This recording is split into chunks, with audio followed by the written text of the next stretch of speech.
limit? Hi. Can we extend it? Good morning. Maybe. It happens every day. Happy Music Monday. Just stops so suddenly. It makes Everybody. me sad. Hold on. What's wrong? I don't know. We're a little gold. A little bit. It's fine. It's good morning. Hi, happy Monday. What do you mean you're all a little Better gold? than gray. It is better than gray. Ashy and We match. depressing. I'm Amy Beth. Oh, we're in gray. She's Allison. He's JP, and we are the Rightside. Happy to be with you this Monday. We are here Monday through Thursday this week. Friday, we are taking off. We have a crazy week of activity 2 evenings this week.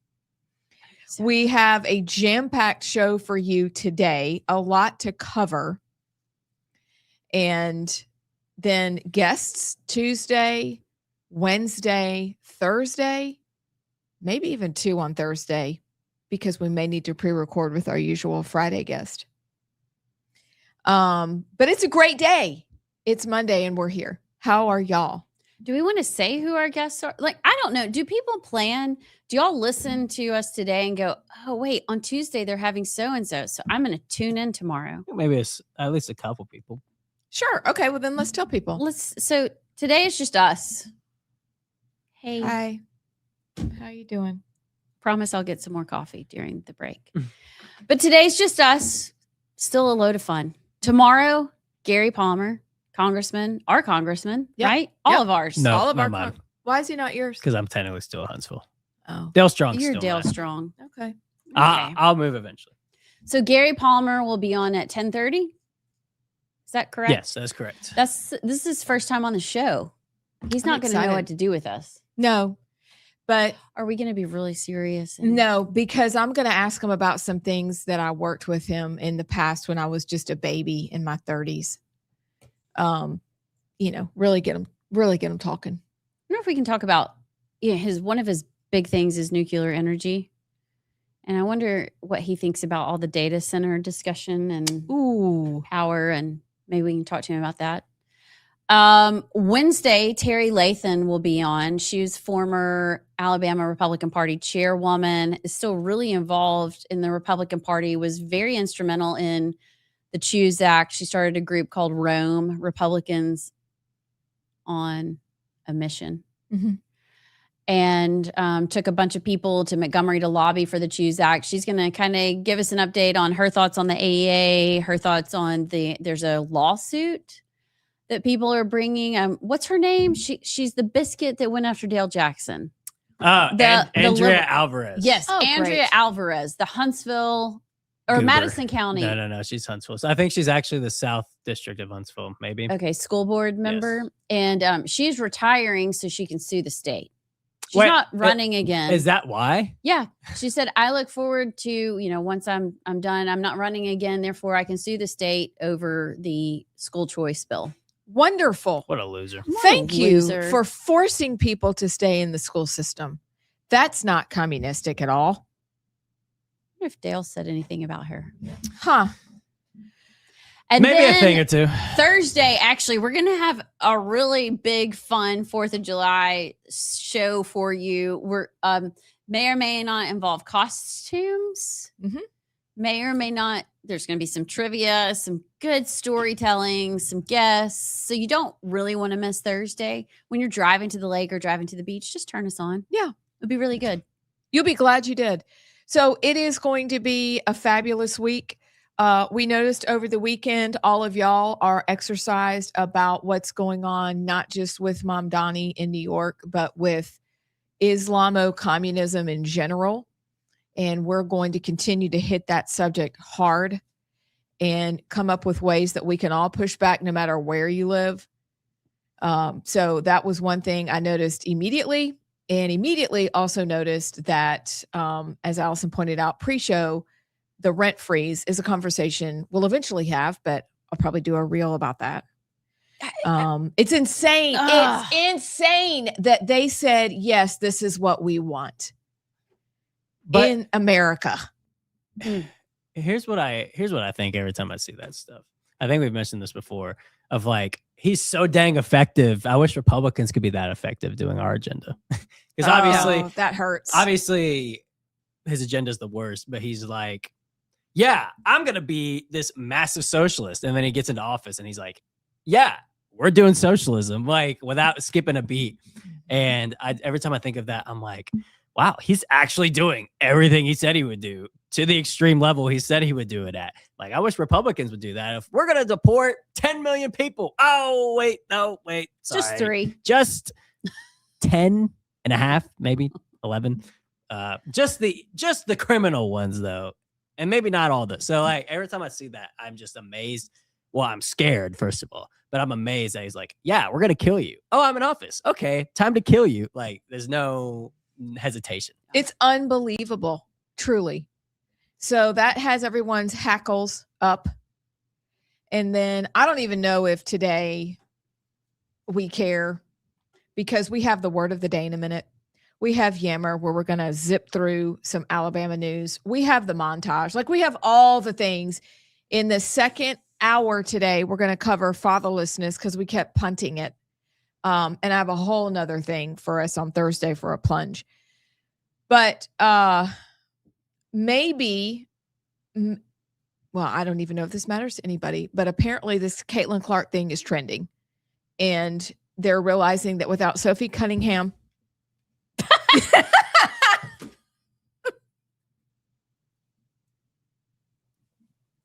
Allison's got it. It's like the This is our new thing. it's like the and then you got to reach up. Mm. So that's a whole thing. So maybe the WNBA is going to do something about what's been happening with Caitlin Clark, because people are starting to lay out timelines. Now, granted, she is a petulant child. I get that. Is she? But It's kind of a brat. she's a brat. She's But hot, though. well, not Sophie Cunningham. I'm sorry. Caitlin Clark Yeah, is a petulant child. But Chris and I were talking about it this weekend. He has her jersey. Like, he has loved her from Iowa. That's kind of mean, actually. That was backhanded on my part. You know what? They're Caitlin's both beautiful, too. She is beautiful. So you have both of them. They account for 71% of jersey sales overall. What? But but you've got Caitlin Clark that, a girl is like choking her on the court and they do nothing. So you kind of don't blame her for acting crazy when they call no fouls. Her coach finally spoke up for her, which is tremendous. She risked her job. And now people like Charles Barkley are getting in on it, going, y'all left her off of the WNBA's 50th anniversary poster or 30th anniversary. I don't know when it started. Who knows? You left her off the poster because you're jealous of her. You're not calling fouls against her. Do you not realize, and several people are talking about this, she could just leave the league and start her own, or go start her own thing in Europe and take everybody with her that she wanted. So that's a whole thing, because I happen to think, and this may get me in trouble, that it's reverse racism. She's a straight white girl. Yeah. Is that fair? Yes. Is that ridiculous? Am I off base? No. It's not just fair. It's correct. It's correct. Okay. Because that was a No need to conclusion I came dance to. around that. Thank That you. is Okay. 100% factual. But that was trending over the entire weekend. It picked up steam on Friday and then kept going and was trending even this morning. So I don't know what you guys think about that. The reason that, like, the Sue Birds and the other people in the WNBA that kind of trailblazed, the reason they don't like Caitlin Clark is because they're mad that it wasn't a gay 6'4" black woman that some people may look twice to see if it's a man. They don't think that was the one that made the WNBA famous. The fact that it was a straight Wasn't a white Brittany girl. Griner. Yeah, no, it wasn't Brittany Yeah. Griner. That, like, took it to the next level. But instead of being grateful that Caitlin Clark did that, they're just upset, whiny, and petty. So Scary. To that, we say one more time.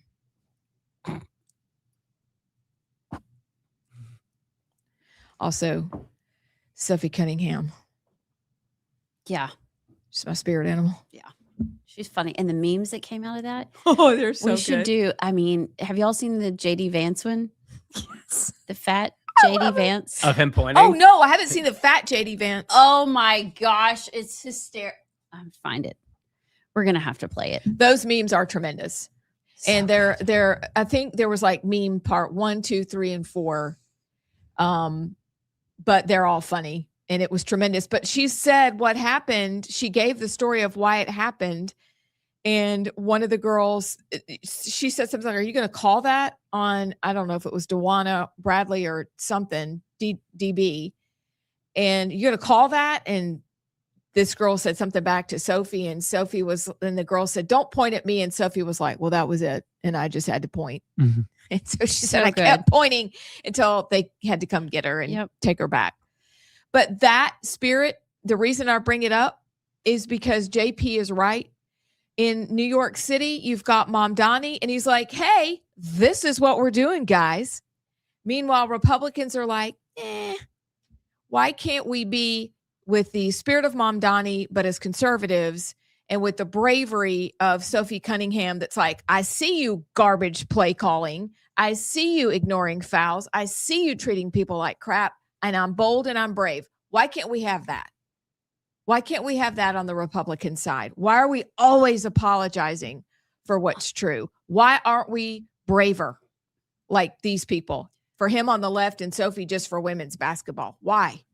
Do you want me to answer? Yes, please. I mean, I think we're all bought and paid for. Mm-hmm. I am learning more what's happening, watching and paying attention to Texas.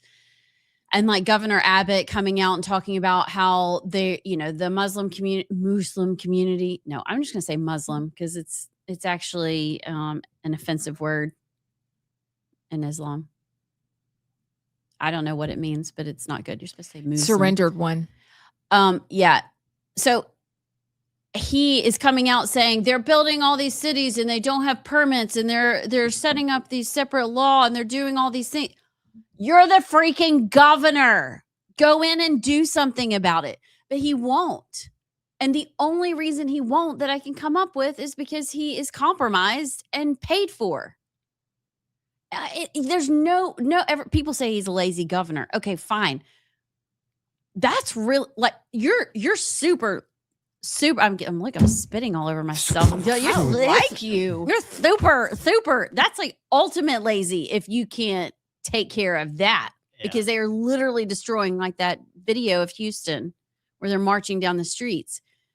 The only thing I can come up with is that they are being paid off or extorted or blackmailed or something that they will not do anything about this. Amen. I think the bought and paid for is definitely true. I think also a lot of them are just cowards because it's really, but it's cowards to your own demise. Like, I mean, it's not just like cowards on, well, I wanted a 2% grocery tax deduction, not 3%, and so we can have that discussion.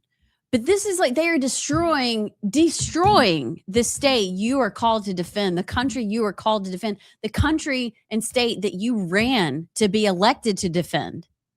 It's not that I can't buy that anymore. No, I think they are cowards because there was an issue recently where I feel like a lot of Republicans were scared to do something in the state because they were worried that if certain cities and riots would take place and if, there'd be just chaos, like BLM level chaos. Like that's the sort of stuff Republicans think of and they get scared to actually do things. And also it's a lot easier. You can sound cool and based if you're like, oh yeah, I don't like Islam and the Muslims. What are they doing? But then actually do something about it. Then it's like, those people are kind of scary though. And they don't do it. So I think bought and paid for is majority of it, but there's also a lot of them that are just flat out cowards. Then just don't run. Which is not what you're going to find here.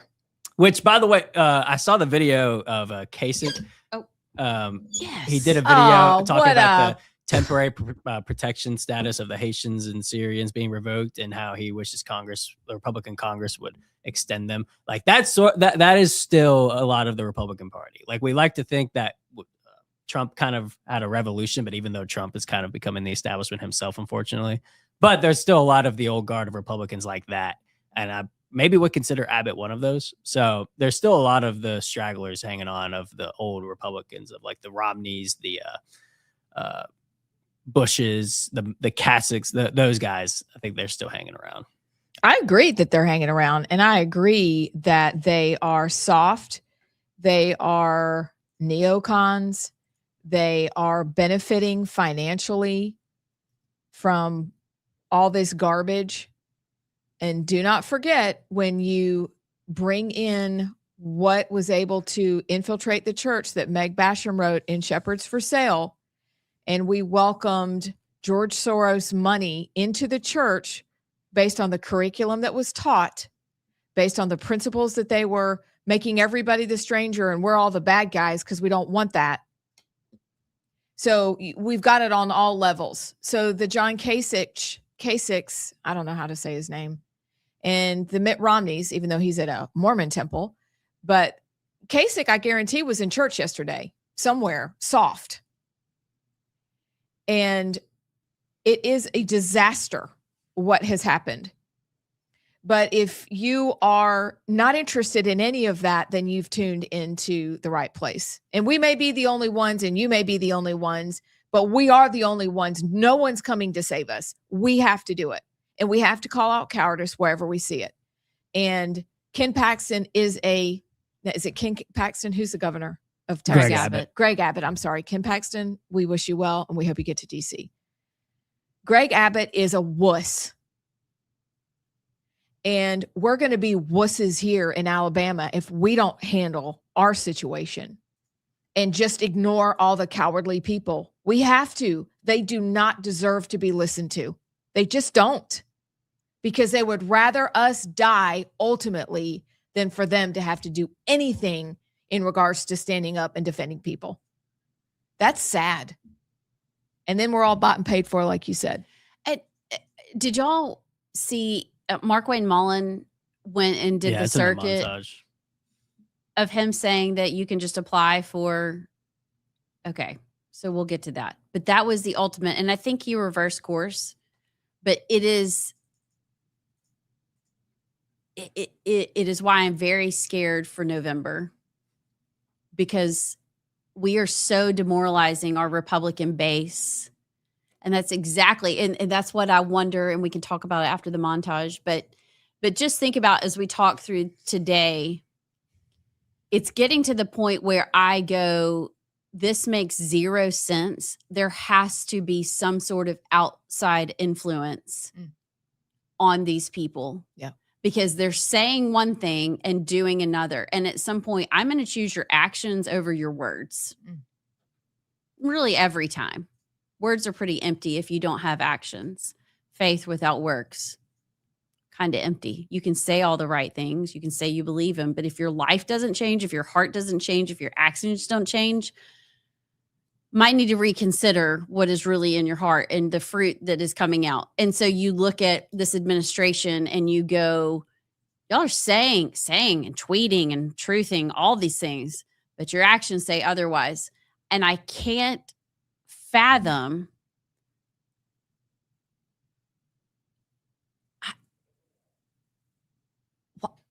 that. I mean, either they just hate America or there's some outside influence that is making them do this. It makes no sense. I think it's outside influence. And it starts at the top. And we can get to word of the day soon if you want. Okay. I forgot about the word. I'll just say, I think we thought the 2016 Trump presidency was the real revolution in the Republican Party in terms of the establishment being overthrown. The establishment didn't get overthrown. They just kind of put on a different mask. That's good. Say that one more time. The Republican Guard of old wasn't overthrown. They just put on a different mask. And I think they found a way to flatter Trump and the Trump people around him with compliments, with money, with they're not going to go without a fight. And so I think they found a way to adjust and find their way back in. And on the left, the scary part is it seems like that establishment may be getting overthrown, because you got the AOCs, the Mamdanis. Because remember in 2016, Bernie Sanders, the Democratic Socialist, they would not let him get anywhere near the presidency. They pretty much rigged it to where Hillary Clinton would win. And I think about it now, the entire up and coming of the Democrat Party, the Mamdanis, the AOCs, are Democrat socialists. That is their party. Well, look at Wisconsin, Pennsylvania, I think Michigan. They have several just on standby, ready to step in. And that's exactly right. This is the party. And they're publicly saying, we are using the party because it suits our means. We don't want anything to do with that. We are democratic socialist, aka communist.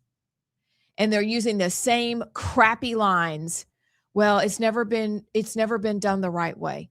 Well, what is the right way? Because murder is the result of your desires. Like murder is the end. We have too many years of human history to prove that you have no idea what you're talking about or you're just evil. Either or. There's too much evidence. And the idea that these young people are going right along with it, this whole hideous idea built on envy and theft. We're just going to take what we didn't work for. Do you really not know how that ends? Of course you do.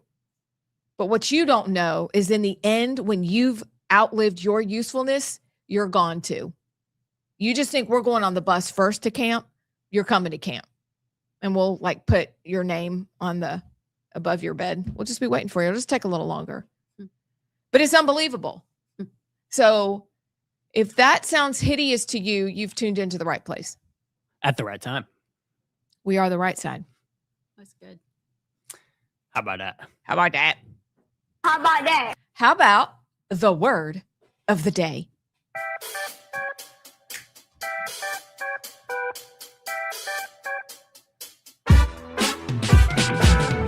Three, two, one. Okay. I have the word of the day. I'm not going to look. Don't look, my dear friend, my sister from another mister. It's a word I don't know that I love, but it is the word of the day. And Do you want to pick another one? Well, I don't know how to pick another one because this Merriam-Webster dictionary is ready for me every day with my word of the day. It's a word that refers to, it's about food. Oh, It's about food today. good. Okay. I like food. And you probably know this word, and I've heard it before, but it refers to the taste sensation that's produced by several amino acids and nucleotides, and that has a rich or meaty flavor characteristic of cheese, Savory.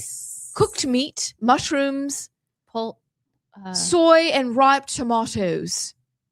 The word starts with the letter U. You? It starts with U. Do I know the word? No. Mm. No, my darling friend, you do not know the Then word. go ahead and just say it. No, just Umami. Umami. Umami. Interesting. is that like Mom Donnie? Umami. Umami. Umami. Umami. UMAMI. Umami. Umami. Umami. I kind of like saying it. Umami. The secrets, the chef's secret ingredient added to the perfect burst of umami to the signature dish. So read it. It means savory. The taste sensation, it's layered. The taste sensation that's produced by several amino acids and nucleotides that has a richer, meaty flavor characteristic of cheese, cooked meat, mushroom, soy, and ripe tomato. I will never use that word again. I ever. know. I said you didn't know the word, and I didn't know the word. Umami. Is there any food besides like breakfast casserole that all those blend together? How do you layer amino acids and nucleotides? Carefully. You're like, get out the tweezers.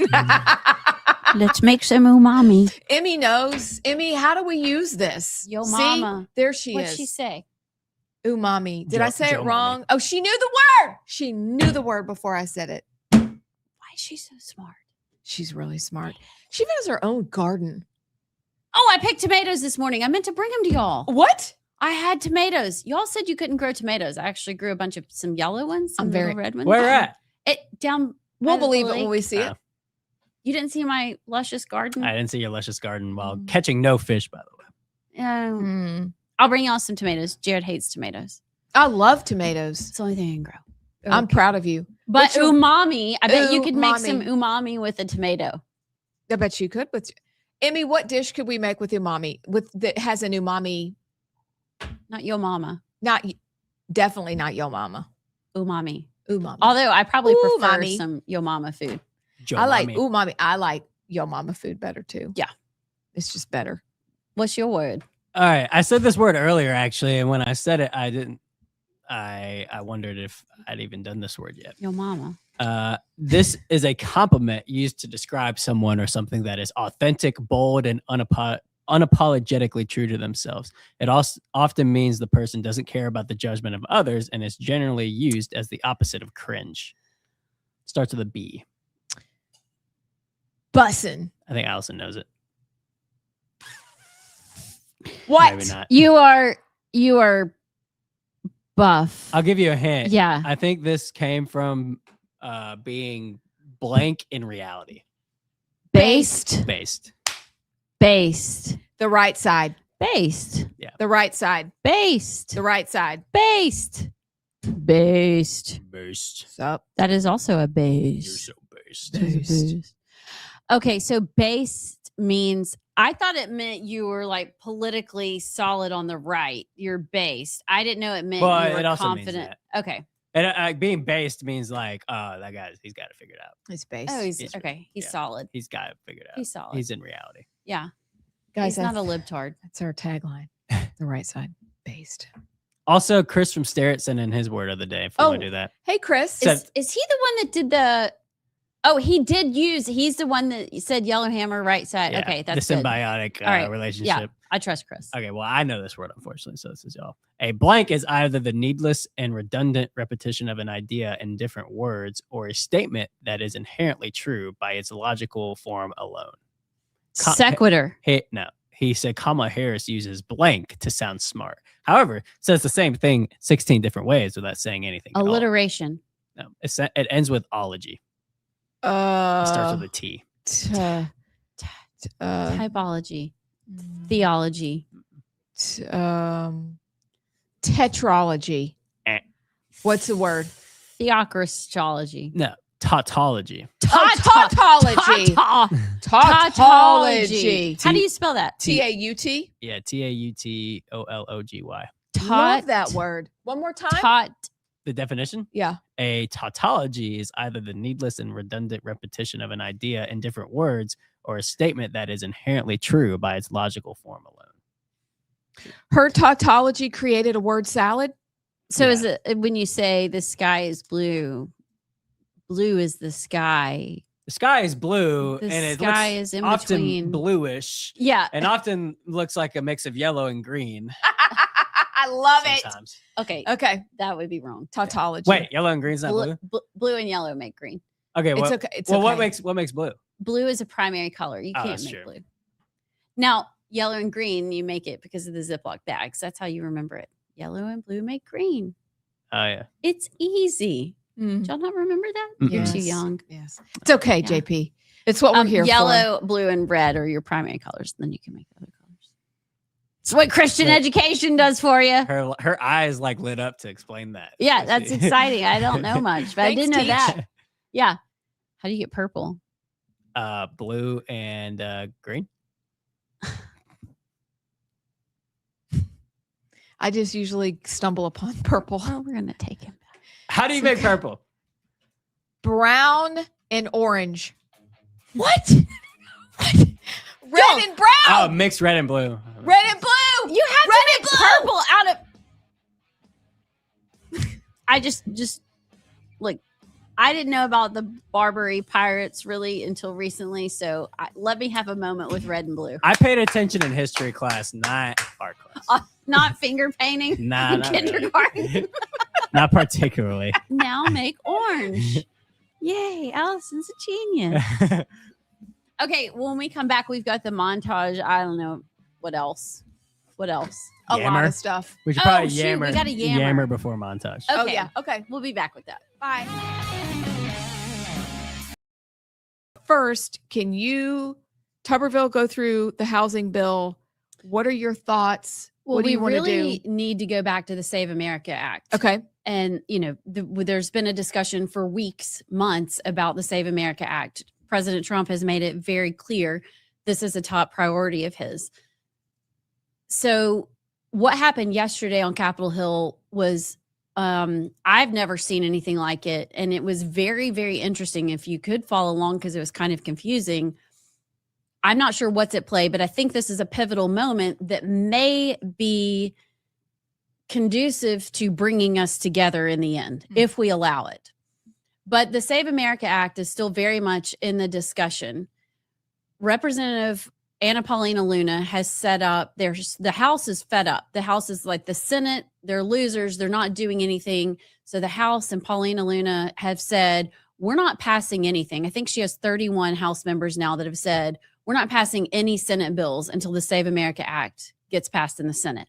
So the House representatives have shut down Mike Johnson and the Senate, basically, because you can't pass anything without these 31 Republicans. Well, meanwhile, what's happening in the Senate, you've got the Save America Act discussion. There are two things. Well, over there, they're still talking about taking out the filibuster, which is fine. You can take out the talking filibuster. You can take out the zombie filibuster. You still don't have the votes to pass. You still don't have the votes. You don't have 60 votes to get rid of the filibuster, number one. If you do get rid of the filibuster, you're barely, I would say you have 47 to 49 votes to even pass the Save America Act. Okay. At the same time, there's this housing bill that the House passed last week. This is so bizarre. This housing bill is terrible. It's the more we find out about it, the more terrible it is. Of the Alabama delegation in the House, only Barry Moore voted against it. Okay, remember that. But the rest of it that voted against it were your typical Tim Burchett, Ralph Norman, your conservatives that you're like, they're going to vote for keeping the crap and growing government out. Well, the housing bill then goes to the Senate. And this is what JP was talking about, that Tuberville and Britt split, which they actually do split on bills quite a bit. But this one was interesting because the day before yesterday, Senator Tim Scott, Katie Britt, who was touting how involved she was with this housing bill, pitching it as the greatest thing ever, that they would keep foreign entities from buying up single family home housing and all this. They're coming out the day before the Senate votes on it, talking about how great it is. It goes to a vote.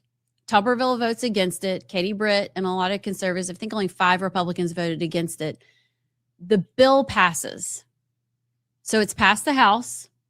It's passed the Senate. So then what does it do? It goes to the president's desk to be signed into law. President Trump sets up a whole big thing. They're all in Statuary Hall waiting for the president to show up yesterday. There's a video of Virginia Fox, who's hysterical. I don't know if you know her. She's probably 90. She's awesome. And she shows up in the hall and nobody's there. And she's like, what the heck is going on? She's just looking around because at the very last minute, President Trump, who has been pushing this bill, they were going to use it in the midterms to kind of be their talking point of, look at, we're making housing affordable again, which is actually the opposite of what the bill does. Says, I'm not signing this bill until the Save America Act is passed. Everybody leaves and is like, what the heck? So then you have all these Republicans like Katie Britt and Tim Scott that have publicly said what a great bill it is. Trump puts out, it's Elizabeth Warren Democrat bill. It's a terrible bill. It won't do anything for housing. The only way you can help housing is to reduce interest rates. Basically throwing all of them under the bus. Then he goes over to the Senate, has a meeting with Republicans, and it gets into like a shouting match. Everybody's melting down. Who was the one? Was it Bill Cassidy? Bill Cassidy. They're like, come at me, brah. And Trump's like, I'll eat your lunch. I mean, it's this Sit down, Bill. Yeah, it's this whole thing. And now, I mean, it is a mess. It is a mess. But it's bizarre because it's coming out that this one comment. Basically, we're going to make housing more affordable by paying people to take out mortgages they can't afford and setting up slush funds for Section 8 slumlords and left-wing nonprofits. Oh, also, it creates a $200 million program to incentivize dense, subsidize affordable housing units in our small communities. $200 million goes to incentivize dense, subsidized, affordable housing. I mean, it is growing government. There's a whole section where the government will come in and pay slumlords their upkeep, their maintenance costs.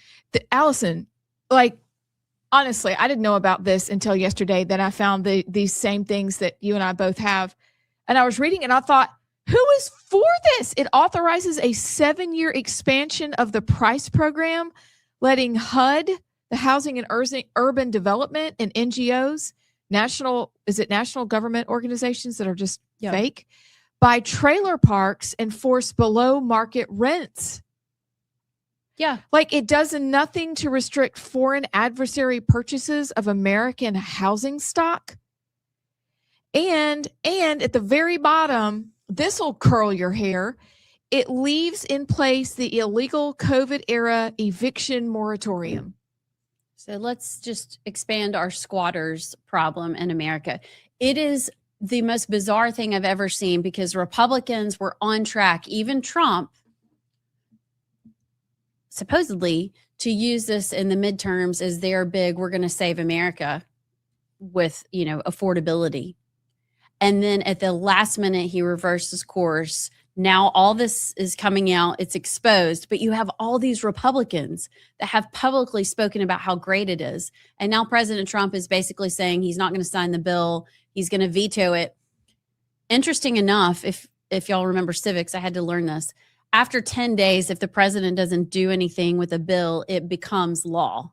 It's called a whatever, not a pocket veto, but anyway. But before that happens, the 10 days doesn't start until the speaker or the chamber sends it to, because it was a House bill. So Speaker Mike Johnson would have to send it to the president. He hasn't done that yet. So that clock doesn't start, but I don't know what's going to happen. You have a lot of Republicans really exposed right now, and tensions are building within the party. You've got Anna Paulina Luna, who's shut the House down, who's in conflict with Mike Johnson. Hi, we're back. That was an extended coffee break. And you know what happened during the coffee break? Allison Sinclair found our frother. Yeah, it's been missing for a while because y'all aren't as high maintenance as I am. But when I was downstairs finding the frother, look at this mug I found. I don't know whose it is. I think that's Jarek's mug. I never apologize for being right. Thank you. And he's probably going to kill me because I'm getting lipstick on it, but it's a great mug. So I took it. I'll make sure it gets back downstairs. It's fine. It's a good mug. All right. So before we get into the montage and while JP adjusts things, thank you for the delicious hot, thick foam coffee. Well, it is. What are you supposed to say? That's what the frother That's says. what it says. It's just Foam. foam. You can do light, thick, hot foam, Okay. or thick, hot foam, or you can do cappuccino foam. That's the button you push. Okay, you know what? I think it's time for Yammer.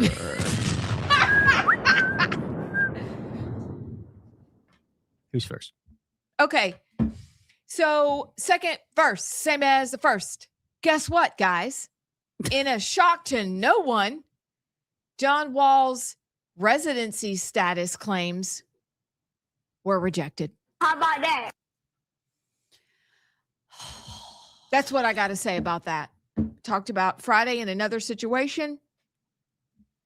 These have been rejected again. And I know they're like, well, it'll be brought up in court. Okay. Or it's going to be rejected again. Wait, are they saying they're going to take it to court now? Well, I don't know. I just know that got rejected by the Republican Party yesterday afternoon again. Can we, I have a solution. What's that? It's called Republican Party. Make sure they're actual residents of Alabama before you qualify them and say they can run. Because this is exhausting. Is it hard? No, it's not hard. So, yeah, that's all. The Supreme Court just ruled in a 5-4 decision. The Mississippi Republican-led challenge to counting mail-in ballots that arrive after Election Day. The Supreme Court just said, yeah, that's cool. You can count them like up to 5 days after Election Day as long as they're marked right. And icing on the cake, Amy Coney Barrett is the one that wrote the opinion. Gosh, she's so Oh, you know what? I didn't bring to the office today were biscuits because Amy Coney Barrett is a biscuit. We're screwed. I mean, election day, not election year, not election month, not election 5 days after they're due and you're supposed to be put. Well, okay. IRS, give us 5 extra days to get our taxes in. Just 5. I'd love to read Alito's dissenting opinion on that. I would too, but I just have a quick question. If a case comes before the Supremes and they have a deadline for all the material to be in so that they can make their ruling, are they so gracious as to allow 5 extra days? Nope. Nope. Do you get 5 extra days to pay your credit card bill? Nope. 5 extra days to pay your mortgage? Nope. 5 extra days for your tag renewal? 5 extra days for your kid to stay in their classes at Auburn? We've never had to use that, but I'm just Wait, saying what I is remember. We know, like at Camp War Eagle, they're like, if you do not pay Oh, by this date I see what you're and saying. your child doesn't, Nope. they'll be dropped from their classes. Nope. Only when we want to destroy America. Do you When get my 5 gas extra tank days. is empty, I don't get 5 extra days to hope that gas will just jump in the tank. I got to go fill it up right then, that day. Sort of works. Philip. I got a little excited on that one. Sorry. I think let's go to Alito's dissenting. Quick! 5 Pretend I extra didn't days say to that. go grocery shopping? Nope.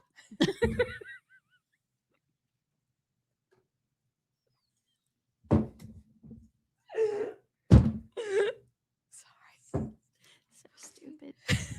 It burns every time it gets in my eyeballs, though. Sorry. Okay. What did Alito say? I'm They trying don't to get 5 find. extra days. I can't. I'm looking for his opinion right now. I don't see one yet. All right. Well, I I'm can't sure I could wait do because some it's Then you going to wanted be to read on. it. I thought you had it.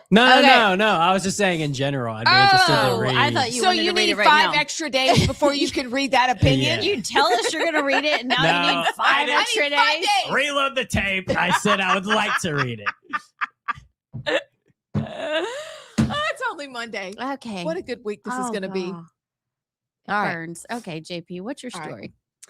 Katie Britt sounds off on Democratic Socialists winning elections in New York City. Here's a tweet from from Katie Britt. Here, I'll make it bigger.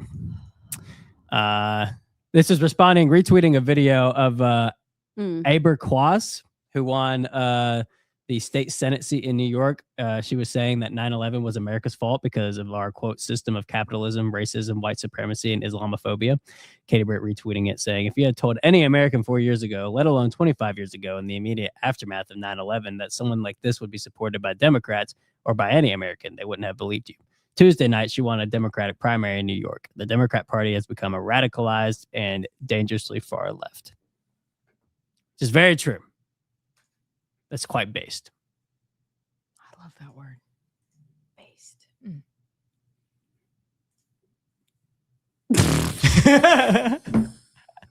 What? Is it I time don't for the know. montage? I don't know. I mean, what she's saying is so true. And I think it's what we are going to just pound into everybody's head. I mean, I don't know what else to do. Maybe we need to rent a billboard. Actually, that's not a bad idea. I've always wanted a billboard. But like, how do you get people's attention that it is unfathomable, fathomable. That should be our word of the day. Okay. Incomprehensible that we are here. And if you would, I mean, that's insane. You weren't alive during 9/11. It's born 2 years after. I was. And I mean, for these things to come out of somebody's mouth that's about to be in Congress, unimaginable. Another word. I Well- mean, it's insane. We talked about it. Maybe it's worth playing eventually. The Imam in Huntsville, what he was saying. Play it. Can we Well, play it? I was Do it. shocked Do when I it. heard that, because I mean, that's my city. I was born and raised in Huntsville, and to just hear that coming out of the mouths of somebody in the town that I lived in and grew up in, it's just unfathomable. So maybe we can play You that. said that word better than I did. Sorry. Well done. Maybe we can find a time in an Islam discussion to play it. But I remember watching that. That was one of the few times that, I mean, they obviously always shock me, but that was one that really hit home, because I'm like, this guy is in my city calling for this to happen in my hometown. It is, Chris is from Huntsville. And the idea that it's there and we're so casual about what he's calling for from Alabama. And we're back here again. We had the conversation on Friday. We're back here again on Monday. They had to reject claims of somebody's residency. Meanwhile, back at the ranch, not too far away, you've got this guy out here saying, get ready for jihad. Make that make sense. You know what makes me so mad about that video? What? Is if you look at his backyard, it's so Alabama. Mm-hmm. That could be any of our backyard. And Yep. you don't deserve that backyard. No, No. ma'am. You don't. You're right. For some reason, the backyard just sets me off every Okay. time. You know what? We can play this video before the montage. Okay. Here, let me share my screen here. Okay. And for and community. Sorry, go ahead. No, I'm just going to say, for those who do not know, that's what set us off on Friday. So I'm glad you're playing the whole thing so that Make it people can big. have perspective. Take us off. Hold on. Yeah, you're right. Make it big. This There you is go. what we're up against, and we will not quit. Planning is very important for the Muslim Ummah and the Muslim community, my dear brothers and sisters in Islam. We need this planning in the level of individuals and the level of families and community. The number one, planning is very important. Number two, the strength and the strong aqidah and iman in the hearts of believer is something is really needed. To have some people to love their religion and to sacrifice for their religion, sacrifice their money and their blood and their wealth for the sake of Allah subhanahu wa ta'ala. This is why Rasulullah established the masjid. Masjid, this is the right place to build up the Muslim community to the religion of Allah subhanahu wa ta'ala. We need this kind of confidence and love and strong faith and iman and aqidah in the Muslim Ummah, Muslim community to be able to establish the religion of Allah. So planning and then strong iman and aqidah. Number three, that I mentioned then, brotherhood, unity in the Muslim Ummah. We have to strengthen our relationship with each other in the Muslim community. Strengthen the relationship in the Muslim family and in the Muslim community and the Muslim Ummah.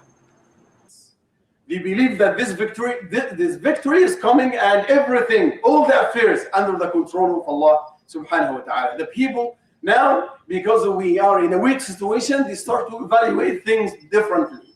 They think that the victory under the control of the power of people, under the control of the most powerful countries in the world, they have a lot of weapons, they measure things based on the worldly affairs. But Allah subhanahu wa ta'ala told the believers, is not under the control of people. Everything under the control of Allah subhanahu wa ta'ala. And this is one of the aqidah fear that it should be in the heart of the believer. Allah wants to give guidance and your protection to protect all of us from all kinds of evils, all kinds of trials and tribulations, all kinds of. That's just so scary. Where are the women, by the way? Under the mosque in a dungeon, tied up, sweating their gumballs off. And maybe, you know what, Allison, when you're mentioning how we get the point across, maybe when you see videos of like kind of what you said of that could be my backyard. That looks like a Huntsville, Alabama, like backyard. And I'm sure people know, I couldn't tell you off the top of my head, but I'm sure people in Huntsville who watched the video of them in some gym probably could tell you what gym that is right down the road. And so maybe that's what it takes for them to be like, oh, wait, no, this isn't just some this is in my backyard. And they're huddling up in a gym at some school down the road from me that maybe my kids go to say that sort of stuff. Maybe that's what it takes for it to hit home, because it hit home for me. And it makes you realize, like with the Birmingham mosque, which blew up on our social media, that may be why people go, oh, wait, a Birmingham mosque is having Sharia law and they wanted to override Alabama law. That's happening in Birmingham. It's like, yeah, people, it's right here. You know, that maybe that's what it takes for them to realize it's not just some in New York or in LA or wherever. It's in Huntsville, Alabama. It's in Birmingham, Alabama. I want to kind of real quickly walk you through what he just said. I mean, he's sitting in his backyard and he's saying now is the time for families, for communities, for the Muslim communities to come together. He says to be willing to sacrifice their money, blood, and wealth for Allah. And he goes on to say that we have to come together to establish the religion of Allah. And then it goes to him preaching, it looks like in a mosque, or maybe that was in a gym, the gym as well. And he says victory is coming, and goes on to say we're closer than ever. And now is the time. We have to plan. We have to be prepared. We have to bond together, and we have to be willing to sacrifice our blood for Allah. That's what that whole clip was. And that's happening in Huntsville, Alabama.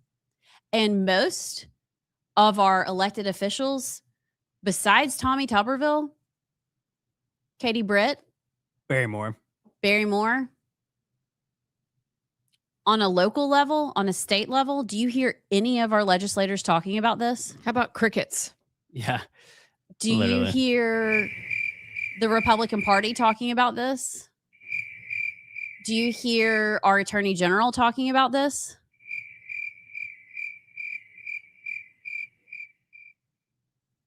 So I'm at the point where I go, okay, maybe they don't know. Maybe they don't watch the show. Maybe they don't pay attention to Twitter. Maybe they don't watch the news. Maybe they literally don't know what's happening. You think that's the case? It probably is the case. And we're going to have to believe that. But then after a while of talking about it, then figure out, let's just do a test and let's talk about it, because we do. Put it out there and see who decides that they're going to stand up and say, all right, there's a couple of things that we can do as citizens, but there are things that they can do as elected officials, like bring attention to it, like decide, are there people that we need to go check their immigration status and deport them? Are there properties that we've sold to a cult? It is a cult that is antithetical to Western civilization. We need to not sell any more churches to Muslim groups. I'm sorry, we don't. We do not need to allow any of the community centers to be built out at all in Alabama. We need to check and see who's buying land beyond defunct churches. Those are just for starters. But then we also have to figure out on a local level what we're going to do. Do we want to minister to our friends? Obviously, that goes without saying. And there's this little problem called the Muslim dilemma, but that's another conversation for another day. It's tuning in to people like Raymond Ibrahim to find out what's actually going on. If you want to follow one person, follow the expert. He's a Coptic Egyptian and is to me, the world's expert, was trained by Victor Davis Hanson or as his mentor. But guys, not saying anything, if you know what's right and you don't do what's right, allows us to put you in one of two categories, and we don't want to put you in the cowardly category, but we will. Because we have to fight back. We do not have a choice. They are willing to die, and we're just willing to do what? What are we willing to do? I think as you're talking, we need to be willing to educate our legislators and our leaders, because politics is culture is downstream of politics. And what you see culture shifting based on what our leaders say, what's coming out of Washington, what they focus on. All this LGBTQ crap started with our elected officials. And now we have, a mess. Same thing. We have to educate our leaders, see what they do. And after that, game on. That's all I got. We'll be back. Trump in the Senate and these senators that he just primaried out. So they all, like Cassidy and Cornyn, they all have an axe to grind with him. and they're not going to support. President Trump is in a really tough spot. Like, he might have screwed himself up. Well, it does seem like a bait, like you said. I think he baited them into passing a crappy housing bill so that he could hold something over their head. I agree with that. Yeah. Which on one But hand, it's a lot of people that have been really loyal. I mean, right. to him. So I don't know why. I think, I don't know. I mean, I know he's got beef with some, like the Katie Britts and others still probably. But I think his art of the deal, he had to have something to hold over their heads. And I think if it even came at the cost of those Republicans that were on board with it, then so be it. Which I do think the housing bill is crap. I think the best way to fix the housing problem is to deport 10 million illegal aliens and keep corporations from buying up single family homes like that. That's, I think, And lower the interest rate. It's pretty interest basic. rates. So yeah, I don't think a big housing bill like this needs to be done, but I do think what you said is exactly what happened. He had to have something to say. I'm not doing this unless you do that. And that being the Save America Act. So I 100% think he let them walk into a trap. Yeah, but he's now said how terrible the bill is. Mm-hmm. I don't think he was ever going No. to sign that bill. Because he can be like, I never said it was great. And then he could just, yeah, And now that it's been exposed, if he's using his art of the deal framework, then what he planned to happen all along is happening. Everybody's looking at the housing bill, and now is looking at these Republicans that aren't going along with the thing he really wants to do, which passed the Save America Act. And he's like, I've been trying, and they're not playing along. So this is what they get. Yeah, but that's in the Senate. You got to think about all of the House members. I mean, you've got Dale Strong that voted for it, Robert Adderholt that voted for it, Mike Rogers Save that voted America for or it. housing? Housing. I don't think he Gary cares. Palmer voted for it. I still think Trump cares. I mean, the only one, the Republican that didn't was Barry Moore. So I would love to know, and we saw Gary this week. Maybe he can come on next week because he said we just need to connect schedules. Maybe we're missing something, but the way that we're reading it, it seems pretty terrible. But maybe they know stuff we don't know. Still, I think Trump art of the deal this whole situation. And I think it was an attempt to get the Save America done, because the one thing he's been good at, well, sort of, because I haven't seen a whole lot of deportations lately, is immigration and making sure that actual Americans are on the voter rolls. But then nobody's really talking about what we've talked about with Douglas Frank going to Omaha and dealing with those voting machines. But that's just meddling. So I think in the end, the people in DC understand this is a game and they lost this match. And this is just politics to them. To us, we're like, that was rude. But to them, they're like, nah, it's just another day in DC. yeah, but if I mean, y'all think about this. Think about if you're Katie Britt or you're Tim Scott or you're Gary Palmer, and Trump has been pushing this. This was their big bipartisan, which to me, anytime I hear bipartisan, I think crap. Because I don't have anything in common What with the she Democrats. said. You know, like I mean, unless it's, you know, like save the babies, save whatever. There are certain things we can come together. But when it comes to housing and government spending and strategy in housing, pretty sure there's not much there that we can do with the Democrats that are socialists. So anyway, but you've got Trump, who was going to use this, who had this whole thing planned. His table was there. The presidential seal was there.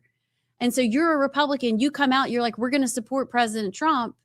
And then he pulls the wool. I mean, that's not building a coalition, because now Gary Palmer and Katie Britt are like, you made us look like fools. And they're going to have to answer to their constituency about why they voted for this crap. Mm-hmm. So that you're not building, you're not making friends with that move. Maybe he doesn't. I don't think he cares, honestly.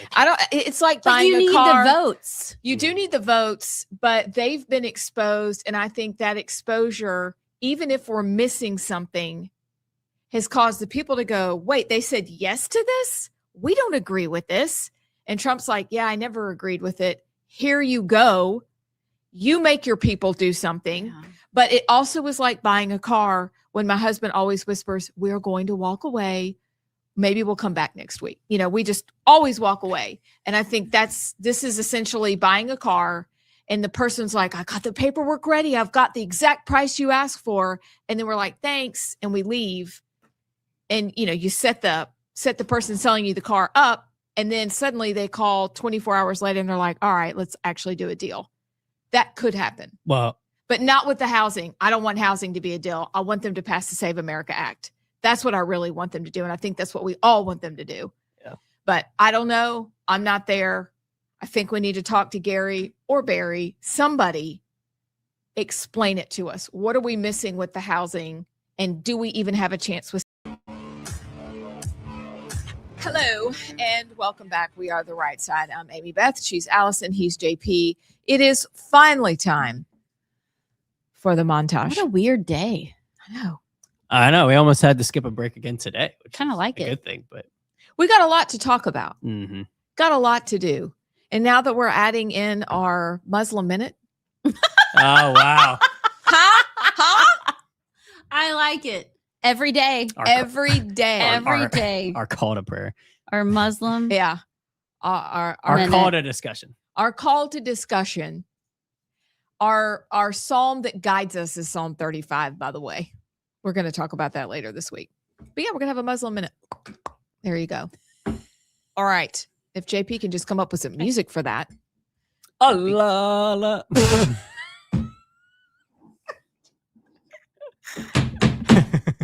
Your hands are so cool and soft. Did you spit out your coffee? Allison. I'm about to. JB, you're going to die. I mean, we're all gonna die. You'll surely die. Very quickly. Straight to jail. Oh, la, la, la. And when we can play the video, Hallelujah. we can play the video of like Borat dancing with those like people in the village. Like, Can we please? Who? Or you can you know pl- Borat? Oh, I thought you said ball rat. No, hey, no. or you can, or I can ship you my picture of me in front of the Hagia Sophia wrapped up before I went into that mosque that once used to be the Church. of Constantinople. Come on, man. Anyway, Yeah. we're doing it. Mm. Education first. And then we're moving on from there. All right. Are I don't know why JP is getting we tickled. No, I'm ready Montage. for the montage?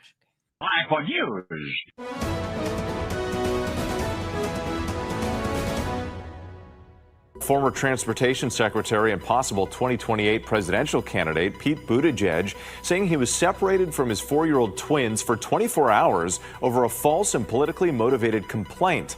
Michigan State Police confirming that they investigated the anonymous tip, which was dismissed as unfounded. The Obamacare marketplace is plagued by fraud, in large part because the Biden administration dismantled basic program integrity guardrails. More than 1 million people enrolled in Obamacare without Social Security numbers on file. These individuals have a couple of choices. They can try to apply for a permanent residence here. They can apply for a temporary visa if they choose to, or they can choose to go back. And if they want to go back, we'll help them with that. If I'm talking directly to the individuals with the temporary protected status, either try to fill out the paperwork and be here underneath a permanent status, or we'll help you get back to your country. We'll actually give you a plane ticket plus roughly $2,100 to help you reestablish when you get there. One suspect walks behind the counter and shoves a female worker to the ground. A coworker announced that it was a fake gun, like right as he got it off of them. And that's when we jumped and like started to fight them a little bit more. But now in prison after robbery convictions. Harris says he got a call from corporate. They said, "This is Starbucks. We are terminating you effective immediately." I love you. Thank you, thank you, thank you.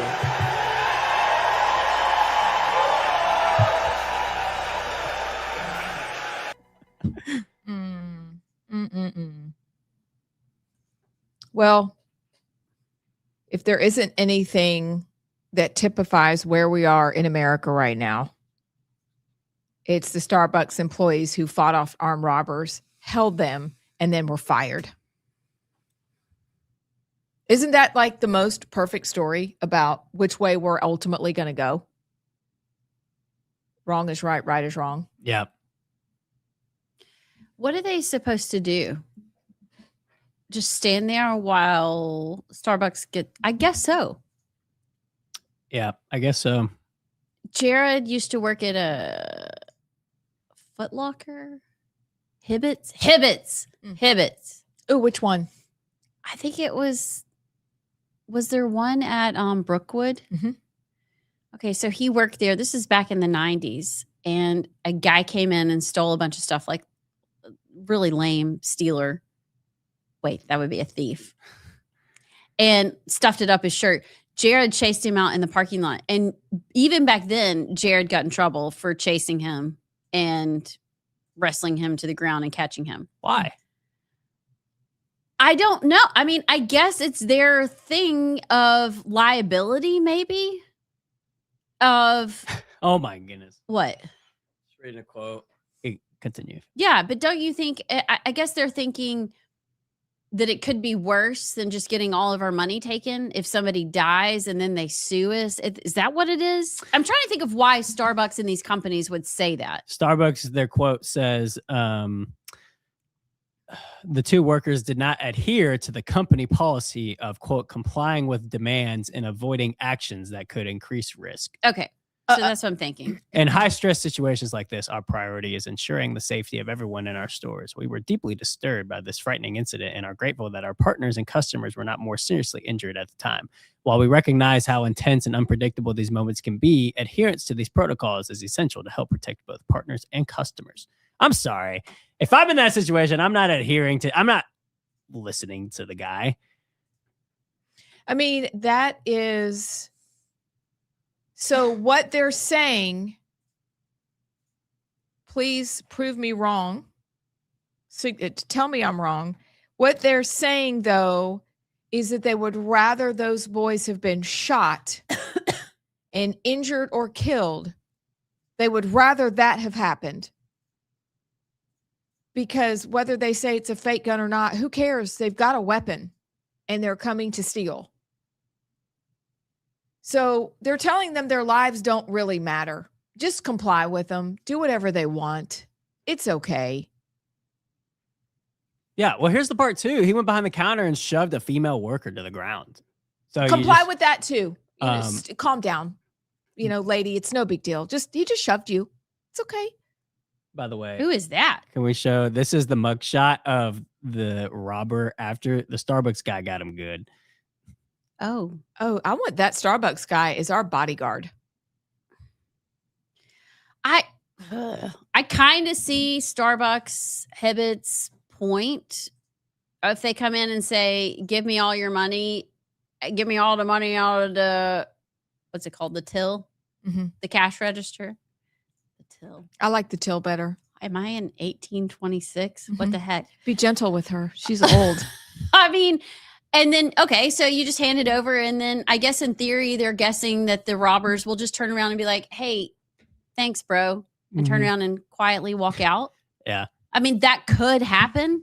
Then you start throwing hands and you escalate the whole thing. But most of the time, that's not the way it goes. Yeah. Well, I worked at Chick-fil-A in college. And I remember they taught you, when you were outside and one of the people taking orders in the drive-thru line with the iPad, and you have the little two like boxes Velcro to you of like cash and all that. And I remember they taught us, if you ever get, they try to take your money, just give it to them. And I remember that was when I was training MMA for 3 hours a day at that time. And I remember thinking at that moment, I was like, I am not giving it to him. Like, no. I mean, if I'm at gunpoint, maybe I delay until somebody else, but I'm not going to just, oh, yes, sir. No, I'm not doing that. But yeah, I remember that's what they taught us. Is like, if they come to you, just give it to them. We'll pay it. We'll handle it. Just give it to them. You're supposed to go completely against human nature, which is to fight back.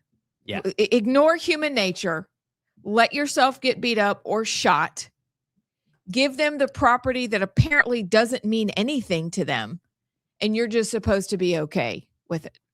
Well, my question is there a point where you can fight back? Like if they are if they're beating you up and have you in headlocks and they're pointing guns at you and they're poking you with sticks, can you fight back then? Do they have to throw the first punch and then you can? Or is it you're just supposed to take the beating the whole time? Well, I think that their thing is don't even resist. Like if they come up and say, "Hey, give me your money," just give it to them. Yeah, That's what I they know. want. Which actually that's not bad. But if they come up and say, "Hey, give me all your money," and then start like stabbing you, can you fight back then? Well, at that point, I would hope self-defense law would override Starbucks or Chick-fil-A protocol, and they could not fire you for that. But I think they got fired because, and then it was actually, a fake gun. Yeah, well, in this instance, they actually did initiate because they went behind the counter, they shoved a female employee, and then they pistol whipped one of the workers. But apparently, when he pistol whipped him, the trigger broke off of the gun, and then Because it was plastic. Yeah, and then that's when one of his coworkers said, "Oh, the gun's fake," and then they just went after him. But yeah, they actually the robbers initiated in this instance too. So, but it is Starbucks. I am probably not going to be able to go to Starbucks for like a whole week. That'll show them out. Yeah. We'll just send JP. Whips. Thanks, JP. Thank you for volunteering as tribute. That's just the perfect story that describes where we are. Which way are we going to go? Well, are you allowed to fight for yourself or not? This was going to be my 3. Yes, ma'am. But I think it perfectly fits in right now. Let me read this. This is from Flopping Aces. Flopping Aces. What is Flopping Aces? Is it real? Well, Flopping Aces has some very deep thoughts that I think are applicable to where we are right now in this discussion. America's ruling class has performed another miracle. They took the most basic truths in human civilization. Crime needs punishment, borders need enforcement, schools should teach, welfare should be temporary, families matter, merit matters, and taxpayers should not be looted by professional parasites, and somehow rebranded all of that as extremism. Incredible work, really. Apparently, a compassionate society is one where the violent repeat offender gets another chance, the victim gets a candlelight visual, the taxpayer gets the bill, the school kid gets passed along illiterate, the fraudster gets a grant, the NGO gets another contract, the illegal alien gets services, and the working American gets told to shut up and be more inclusive. What a beautiful system. It's true. Enough said right there. He goes on. I won't read it all, but he ends it with consequences. You cannot have a civilized society without consequences. Not just for toddlers. Apparently, the adults in the room need some consequences too. Yeah. So 100%. Flopping Aces. Maybe I'll love give you Flopping Aces. I'm gonna give him a follow. All right, hold on. Now I got to go find Flopping Aces. Love that. But is that not? I mean, how are we the bad guys that we don't want to foot the bill for all the people that are here illegally and don't pay into the system and hate America? Yeah, and I'll connect it back to the Starbucks thing. How are the guys that stood up and protected the female worker and protected potential other customers that were there? Like, how are they the bad guys? Carmelo Anthony. Right. And even for like the Starbucks, for example, even if they did not adhere to the policy, how about, hey, attaboy, good job for protecting the female worker. Hey, next time, maybe do this instead, but you don't fire them. Right. Like they should get a good job, but hey, next time, maybe we could do this differently, but good job, whatever. But I think that points also to like the virtue signaling of, hey, Henry Novak in Europe, you're the bad guy for allegedly saying a bad word or a mean thing, not the Sikh that stabbed you to death. It's the complete reverse. It's the gaslighting. Is what it is. If you want people not to care, keep it up. Yeah. Because this is once a melting pot of people who came together to fight to create a new country, foibles and all. The human nature is to do that. It is to be excellent. It is to protect one another. It is to seek good. It is to call wrong, wrong, and right, right. And you are creating a terrible place where it's a chewed gum environment. It's disgusting. If you don't want fellow man to care for fellow man, and if you don't want any good to happen, then keep this up. Starbucks, because you've told people how you feel about your employees and about the people in there. With any sort of immigration law, we're told how they really feel about us until Trump got there. But still, we're waiting for other deportations. We're waiting, though, for accountability in Minneapolis. We're not getting any of that. Where in our everyday life, we have to live with accountability. We're accountable to one another. It seems like our betters that are in charge, they're not our betters, they're just in charge, are not interested in that at all. And so it's going to create this terrible environment where it's going to further what's most selfish in us, which is every man for himself, versus a God-given instinct to look out for our families and then for others. This is an awful precedent to set, but it typifies where we are. I think this kind of rolls into Mark Wayne Mullin's comments well, because it's in the same vein. And honestly, I'm shocked. And did he mean to say what he said? I did a little He meant to say it. digging down on that because Kristi Noem said the same thing. Yeah. And I saw somebody online suggest, and I wish I could remember their name, because she said it and then he said it. And then he kind of went back and clarified because it really sounded like, what? I think he heard it come out of his mouth and he was like, But somebody online said saying that a process exists, meaning you may apply, isn't the same as saying any number of the Haitians will qualify. Anybody who's here can try, but it doesn't mean you're going to stay. And they're saying that he's saying exactly what people in front of him had said before. But I was like, well, that's interesting. And I understand saying that a process exists isn't the same as saying that they're going to qualify. We're still all going, they have TPS, temporary. Temporary means not permanent. Get them out of here. So that's the part where I still want more clarification. Like, okay, I get it, but should we even let them apply? Mm-hmm. But yeah, he did straddle the fence, Allison. He said the quote of, it's like he had his one-liner. Temporary status means exactly that. Temporary, not protected status. But you can apply for permanent visa. Yeah, it's like he wanted to get the based one-liner for people to post on Twitter, but then he straddled the fence because we don't want to be too mean. But this is kind of the position of the administration, unfortunately. They're pro-legal immigration. And I, for one, I think we all agree, at least somewhat, I think, of we're against immigration, at least for now. Like the H-1Bs, not for that. We don't need more people coming in, at least for now. We need to focus on getting the 10 million, at least illegals that came in under Biden out. But that it's sort of in line with the message of the administration of being pro-legal immigration. And we're against the illegal immigration, but we're also really prioritizing the criminal illegal aliens. Unfortunately, where I think this may be heading is sort of a mass amnesty situation before the administration is out, for two reasons. One, I think they want to help that to win 2028 or maybe even the midterms. But also, I think that's them accepting defeat. They weren't able to live up to the deportation numbers that they said they were going to. So I think they may claim it a victory of, we sealed the border, we stopped any immigration currently, which is a victory.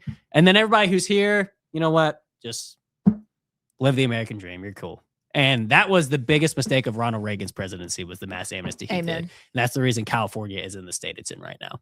So I unfortunately think that is just sort of the mindset of the administration of being pro-legal immigration, shut down the border, get out as many bad, like the really bad illegals that are here. And then the rest, you know what? Fine. The dreamers, y'all can just apply. This is the Haitians. Yeah.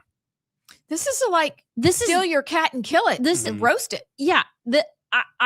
What made me mad is it is so typical, and it's so what happens with our elected officials.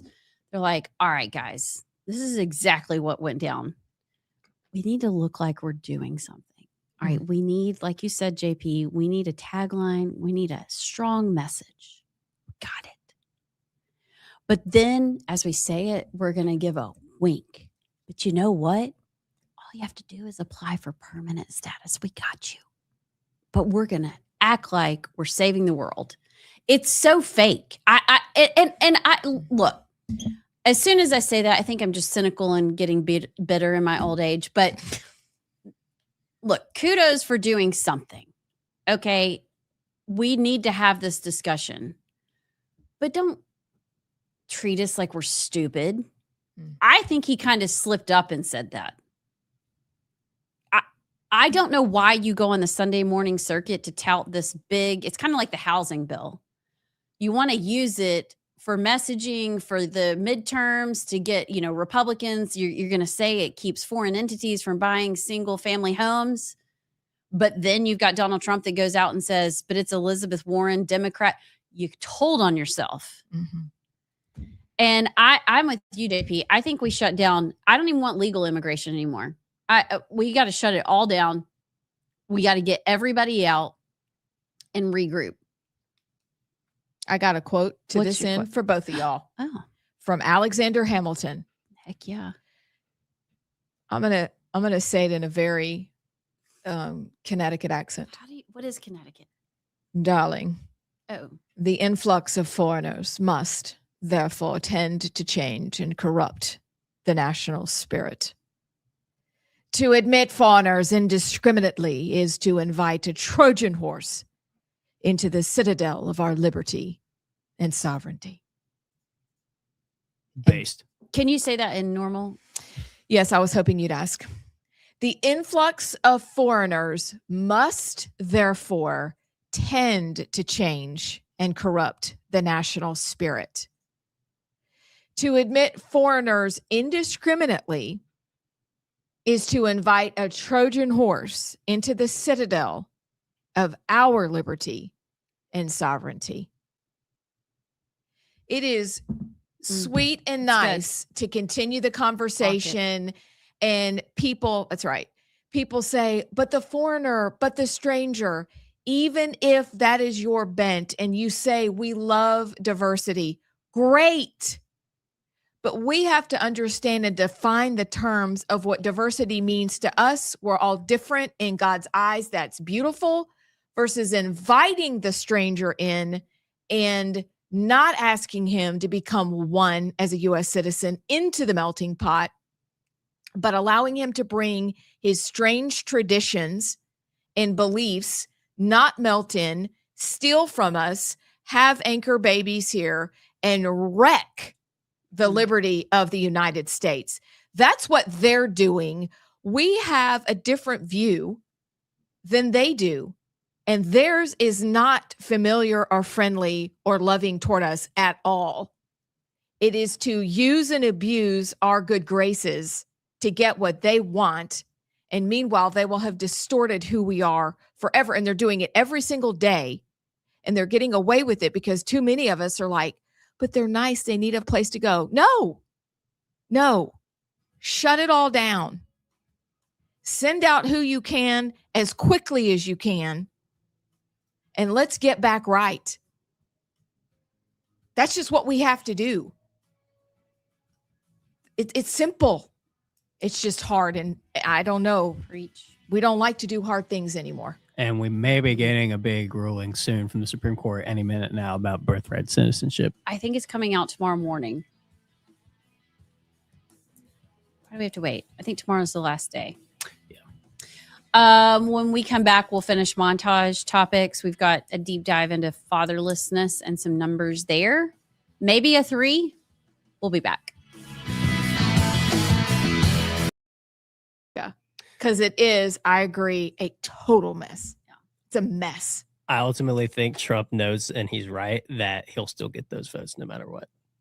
Because because a lot of them probably just supported it because Trump said he supported it. So even though if they're kind of annoyed, like, ugh, I can't believe Trump made me look stupid, maybe step in it. I think he knows if he comes out and says to vote a certain way, like if they were voting for something just because Trump supported it in the first place, they're still going to do that, even if Trump made them step in it. I think he knows he's got those votes. I mean, there may be some like the Katie Britts and others that behind closed doors be very mad about it. And I don't know, Katie Britt still may be a no, but in the House, I think, yeah, he's still got those votes. If those people voted for it just because Trump supported it in the first place. No, Katie Britt was a yes. Or yeah, excuse me. Yeah. She was instrumental in in her Facebook or her X post, she was talking about she was one that she's in charge of like the housing subcommittee. She was instrumental in putting this bill together. But do you see what I'm saying though? Like especially in the House, I think a lot of those, the people that voted for it just because Trump supported it, even though if he made their step in it, they're still going to vote. I know. I see what you're saying, but you look kind of stupid. For sure. Yeah. Wow. It is interesting though, because this is the biggest, and I think this is the big, we kind of started it last or 2 segments ago, the conversation of, and we had this conversation so many times, and Amy Beth mentioned it with the Democrats not having this problem, but the lack of true conservatives that are in the Republican Party in DC continues to amaze me, because it's almost like we have to have in the Senate, just in particular, like 65 Republicans just to have 50, if that makes sense, because there's so many that are not Republicans. We've got 53 right now, but it's really like we got 45 true Republican conservatives, because you got the squishy ones that are establishment Republicans. But the Save America Act is a great example. What does this say? Scott Beeson used to say in the state legislature that you have to win by like twice as much as you actually have to win. That's you got a good memory. So I think Republicans benefit from that. Scott, wise one, teaching the youngins still. Well, I think that's probably the case in DC, where we won't want to admit it, but maybe a lot of Republicans actually benefit from voter fraud. Oh, no. I'm just saying, but that's JP at. This is a great example of it though, because there's so many other issues where our Republicans, they just put an R by the name of that's it, aka rhinos. John Kennedy's a great one, for example. There was something recently, John Kennedy was like, what are you doing? You're voting with this on the liberals? Like, he was one of 10 that was just completely antithetical to anything conservatives should be voting for. But he's in Louisiana, a former Democrat, kind of like Alabama. So the problem is we continue to see Republicans in the Senate, not real conservative Republicans. And it's a problem that I think is unique to the Republican Party that Democrats don't really have. Because even the little splits in the Democratic Party, foundationally, they all are in marching orders of like their disagreements are surface level and petty. Ours are like foundational of like, you claim to be a conservative, but you are exactly what you claim to be fighting against. I think when things like the Save America Act come up, it shows itself. I think that's the major issue. I have a question for y'all. Yes, ma'am. And I don't really want to use names, but we might have to. But okay, where is the line of when you're a Republican? And this goes back to what you were talking about, the Democrats stick together, and what we were saying, you put flags in the sand and you stand by your tribe and you don't ever move towards each other. Disagreement is good, but what is the line that you cross when you're not a Republican anymore? Because just in our delegation, just in Alabama, if you take Liberty Score, which was a huge discussion during the election, take a Liberty Score. We have Republicans that are 95, 96%, according to Heritage Foundation, vote conservatively in these key votes. We also have Republicans in the Alabama delegation that vote at 65, 67%. Are they both Republicans? Good question.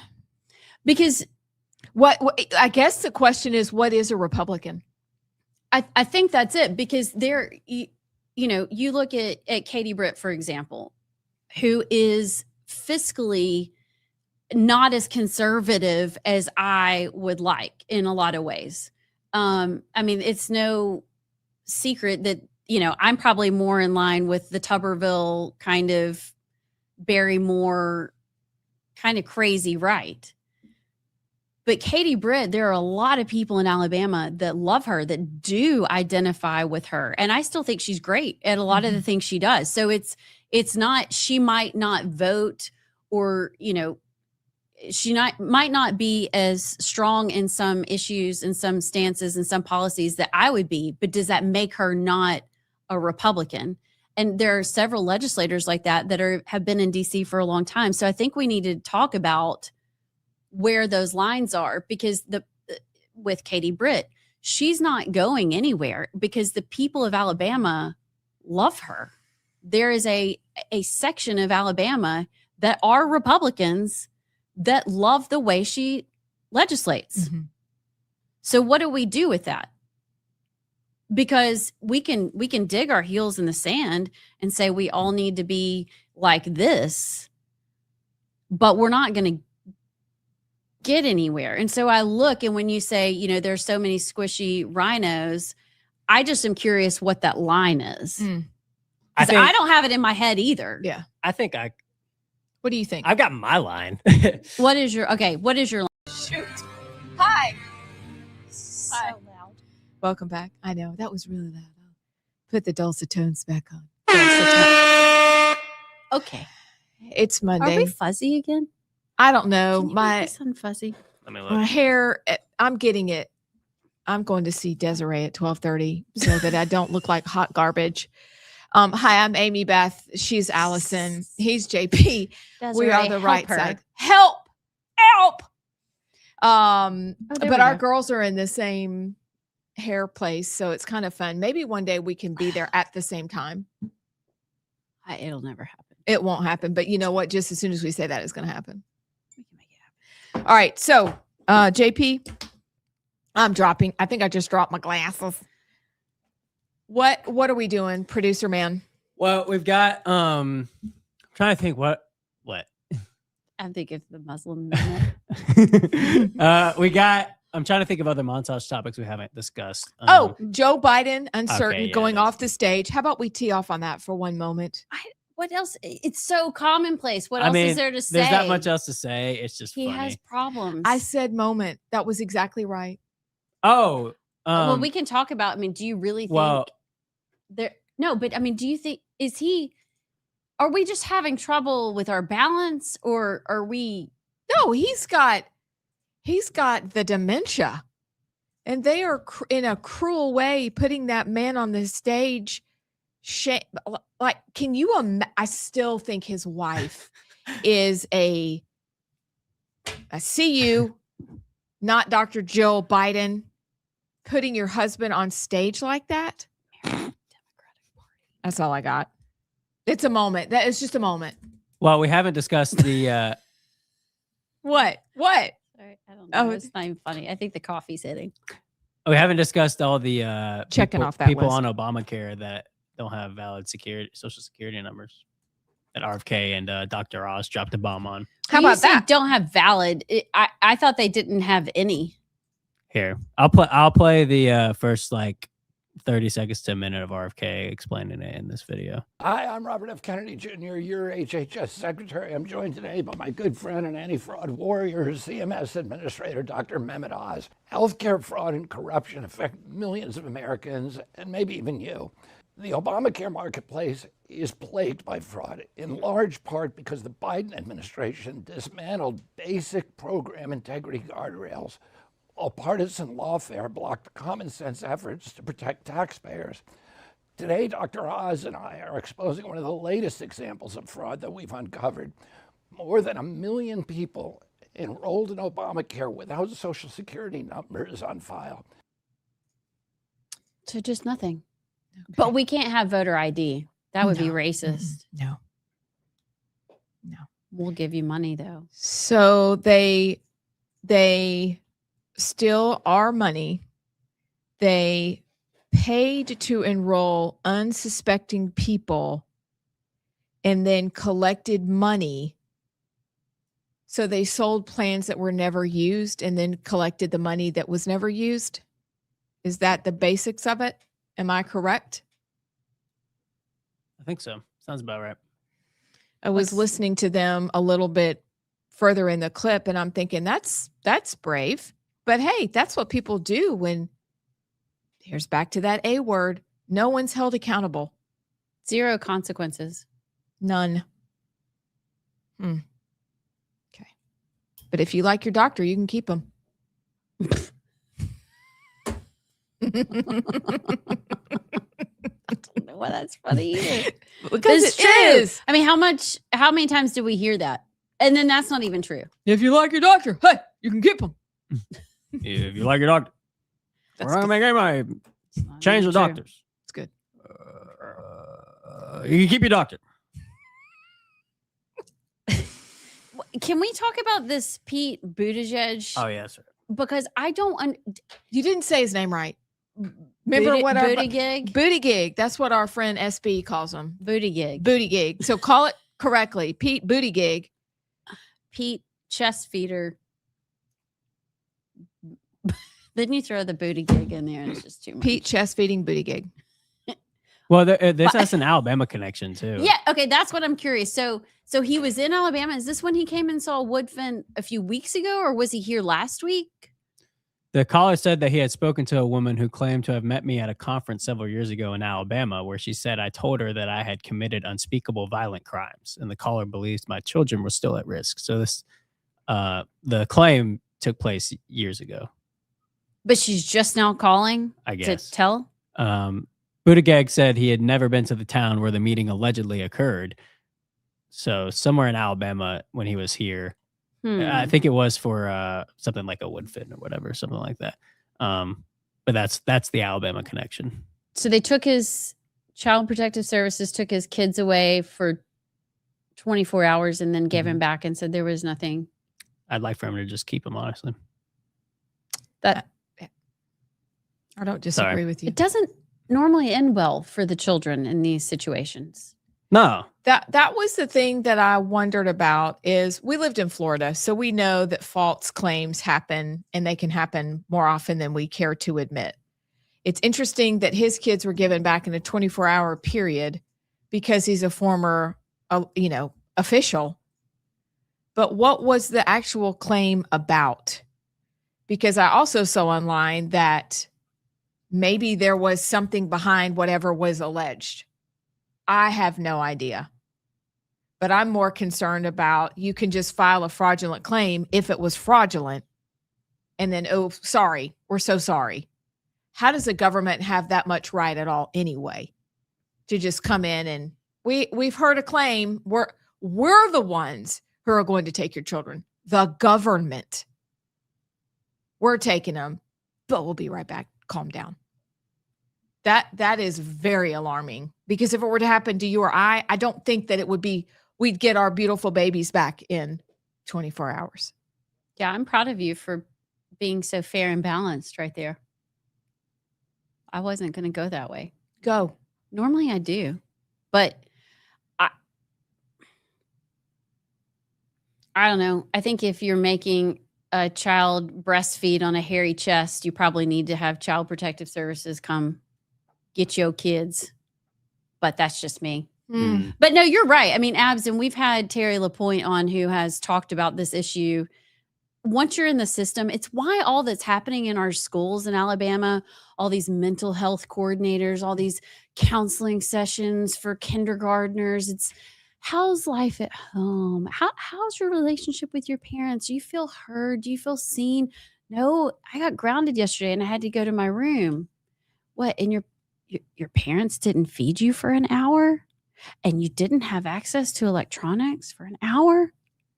Wow, that's really abusive. And then you start coming out with, all these other normal things that happen in your family, like you just had to be grounded for a minute. And then they call the law and suddenly you're in the system. And once you're in that system, it's really hard to get out. Yeah, it is.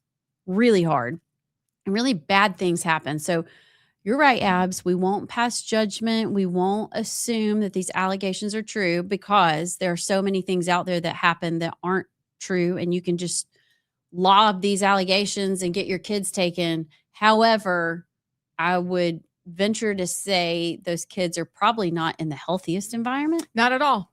Probably. No, if you have a mentally ill not one, but two fathers who think they can rent a womb to have kids, and then you think you can feed them, I don't know how you got a kid in the first place. Yeah. That's one of the issues Sorry. that I feel like the Republicans even need to be stronger on, because you see some people like Dave Rubin, who him and his husband bought a kid and stole it from its mother. That's essentially what happened. So, and I think abortion, where some Republicans, unfortunately, including Trump, aren't as like black and white pro-life as I wish. I think the issue of kids having gay parents is another one where, like, that's a line in the sand. But wouldn't you rather children have somebody that loves them? You're just raising that kid in a world of chaos and confusion that will ruin its life. But we have to define the terms of what love is, and love is truth. And the truth is, it's a mother and a father. And that's the truth. And that's why, in part, we're here. It's an uncomfortable, it's the thing that, even as you say, JP, the Republican Party is uncomfortable talking about, is who do children belong with? A mother and a father.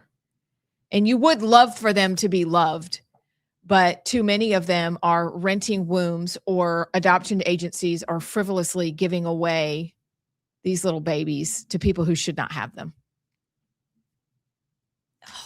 But then on the flip side of it, I'm interested, and I know more will come out in the days ahead, and we'll find out why that, allegation was made in the first place. But I remember being in Florida, the place where so much happens, and my sweet little dumpling, Wesley Kate, had broken her arm, and 5 different people came in. She was 18 months old, and 5 different people came in until I figured out, and you may have heard me say this before, asked me how she broke her arm. And I gave the same story, but on the 5th time through, I went, oh Lord, they think I did this.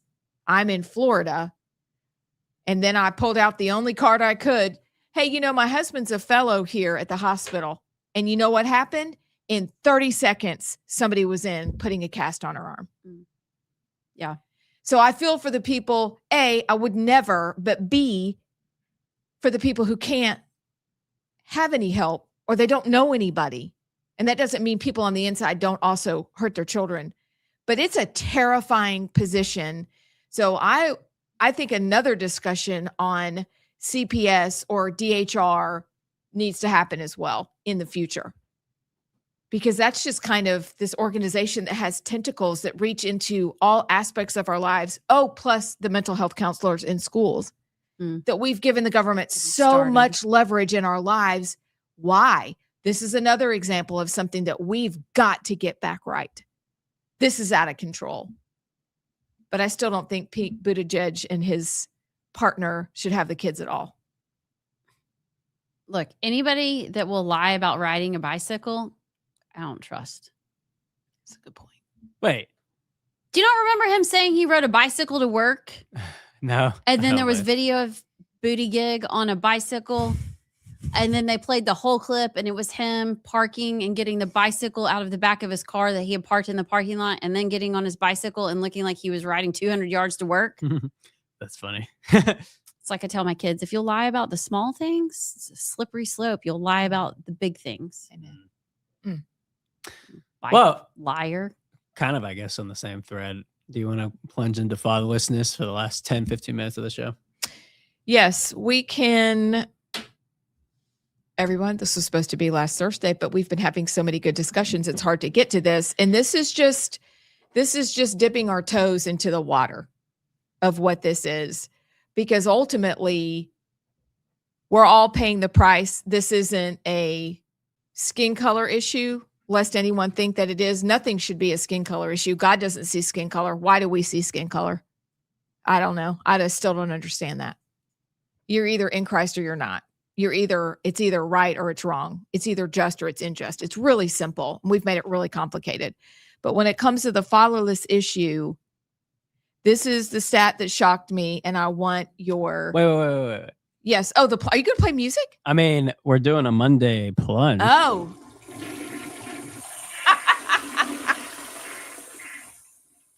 Okay.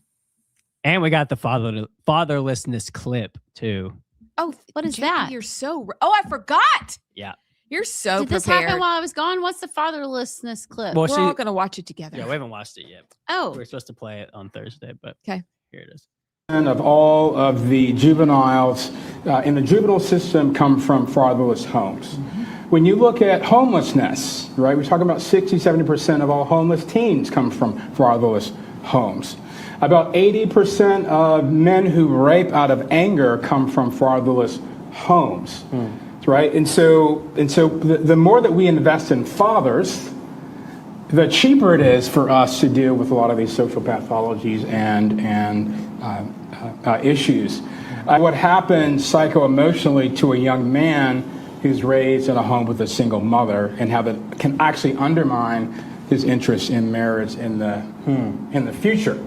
So it's not that fathers are you know, as you mentioned, an addendum. Fathers are not, by definition, an attachment. They are crucial to the thriving of children. And if we want healthy families, healthy communities, healthy societies, we really do need to invest in fathers. Isn't that good? yeah. I don't know why this is so controversial or why it seems pretty obvious to me. But are there really arguments out there that kids are better without a father or better without a mother? I don't know that there are arguments that I think there can be in some cases that people would argue that. But I think what is the real argument for fatherhood and fathers in the home is a society that's very broken and young men that are destroyed. But I don't know that anybody who's logical would say, oh yeah, that's great. So it's maybe not that it's great or that it's better. It's that it doesn't matter if they're not there. That's it. We're told all the it same. doesn't matter. Okay. We're told, like our children, if they were in public school, let's say in high school, where Common Core was there first, then social emotional learning, which Emmy went through when she was at Mississippi State in psychology. Then you have critical race theory, and then you have whatever else is there. You have kids being taught that we have whole new families, and our families all look different. See, if your family looks different, that's okay. So we're normalizing what's not good. Even if we're not coming out saying, oh yeah, having no father, that's great. What we're, rather than that, is that's supposed to just be normal. And you just have to accept it. And there are no repercussions. There's no accountability. There's no consequence. You just do you. It'll all be fine. Meanwhile, the stats that he rattled off, he was at Heritage Foundation, right, JP? Yeah. I believe It was so. Heritage. So juveniles from fatherless homes. We know men in prison from fatherless homes. We know that 80% of the men, as he said, who rape in anger, fatherless homes. Like, this is a big deal. We joke about it in culture, baby mama. So what is that? That's implying there's probably not a father. You know, my baby daddy. Say what? That's just my baby daddy. That song from the 90s. Like, it's a hilarious song with hilarious lyrics, but ooh, is that kind of when it all started? Yeah. Well, I think what you said, Allison, the thought of like the messaging that, well, if the father's not there, then a woman can do just as good of a job. And why do they need a man? I think that's part of it. I think the other part of it too is this is the result of a culture. And I'm not just talking about a certain, group of people, just generally as a nation where we've removed God from the equation, that you can just do whatever you want and to heck with, there's no consequences. You can have meaningless sex. You can do whatever you want. And if there's a kid, you can just abort it. But even if there is a kid, I can just leave, and do whatever, and leave it with the mom. And then who knows, the mom may even give it away to adoption. And then, the kid didn't ask for that and came into a world of chaos and sin, really, even though it's not the kid's fault. It was the actions of other people. But I think that is a massive part of it as well, where there's no accountability. There's no consequences for your actions. And everything you do is just selfish desires of like, well, I just want to have sex with whoever I want. I don't care about being there for the kid. And there's no sacredness of life. There's no sacredness of anything, of just sex itself, but just in general of like, I'm bringing a human being into this world, but they don't think twice about the kid. It's all about what they want to do. So I think that is also a major cause of it, is just the overall degrading of our society with godlessness, marriage and the family, and just overall selfishness. Yeah. And don't you think also then it's led to the rise of the matriarchal culture? Women can do no wrong, girl power, etc. It's given rise to toxic masculinity because men are just always bad. Think about all the fathers in Disney shows, even when our kids were little. They're the doofus.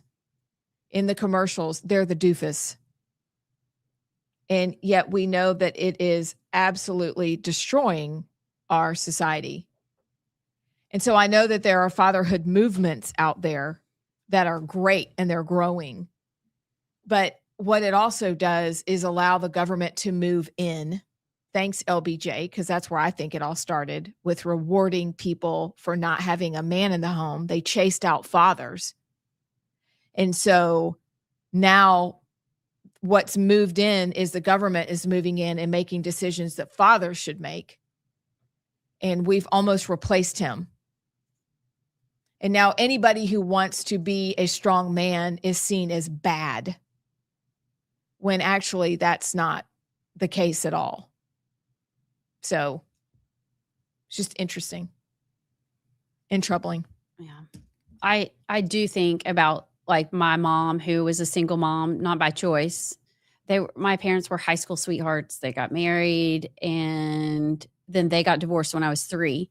And my mom was a great mom. She worked really hard. And the good news is there were 2 other families that kind of raised me, because she had to work like 3 jobs and it was kind of crazy. But when my dad left, he moved to Washington, D.C., and then he moved to California. So he was never even still in Knoxville. And I would see him every now and then. But what helped me was growing up with these 2 other families that I spent a lot of time with, maybe after school if she couldn't be there, seeing what a family of a mom and a dad look like. And that saved me in a lot of ways. But to say that I don't have, look, I've got issues, but to say that I don't have issues because I didn't have a dad in the home would be really naive and really stupid to say. I mean, I clearly have things that I look back on and go, oh, could have used a dad. Could have used that father figure. And I didn't get that.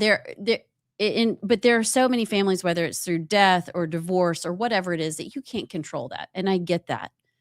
You do the best that you can as a single mom or a single father. But to advocate and say it makes no difference, or these 2 male homes, or these single mom homes, these single moms that adopt kids without having a father, you're really, really robbing that child of a complete opportunity of growth and of God's design. Amen.